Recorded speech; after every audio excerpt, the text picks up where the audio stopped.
Welcome back to the Senior Network. I'm Becky Davis, and I'm here with my friend Jim Keith from Keith Funeral Home.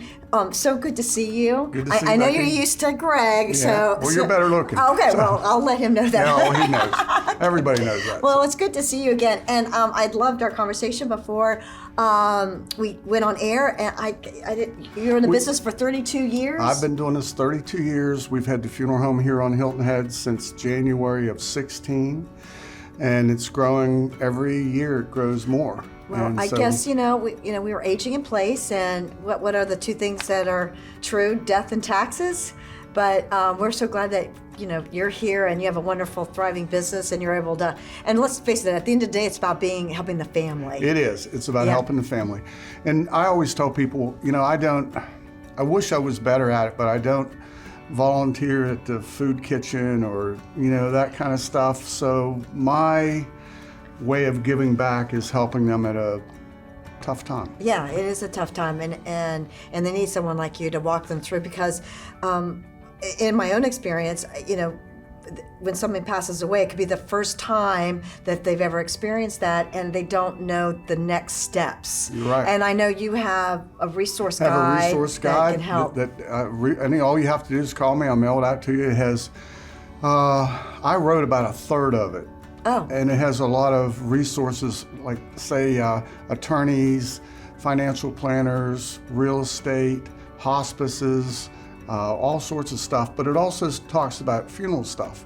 And these people that are in the book are all people I've worked with in the past and vetted, and really, what happens is, as you know, somebody comes down, their mom's over at the Cypress, and they come down from Ohio and they say, mom's not doing good, and this was unexpected, so do you recommend an attorney? Well, yeah, I do. And we got to sell our place. Do you know anybody that's a good real estate agent that's going to really work for us? Yes.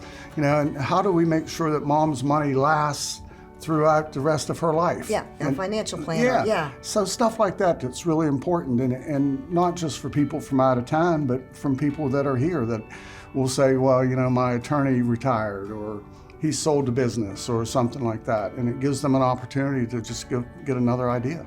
Plus, it has a lot of funeral stuff about cremations, about what happens if we have to ship mom back to Ohio. Well, and I know it is a big deal. It is. And you coordinate all that? I do.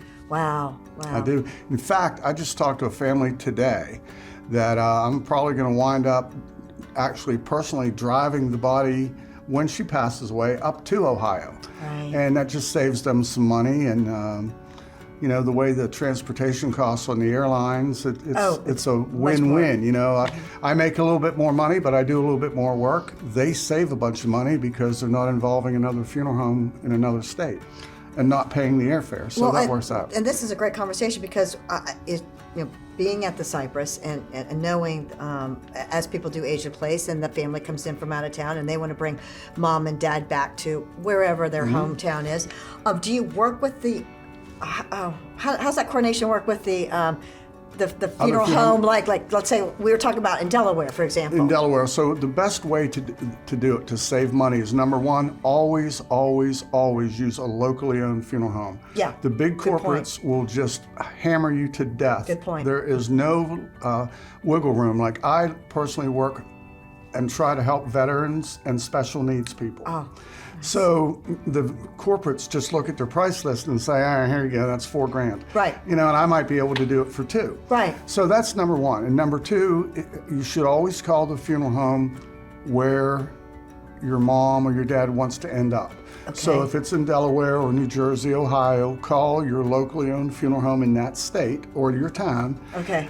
They can contact me or someone else, and then I go, when the time comes, I'll go to the hospital or I'll go to a nursing home. I'll make the removal, I'll do the embalming, I'll file all the certs, put them on an airplane and send them up if that's what you want. But you should always call the receiving funeral home first.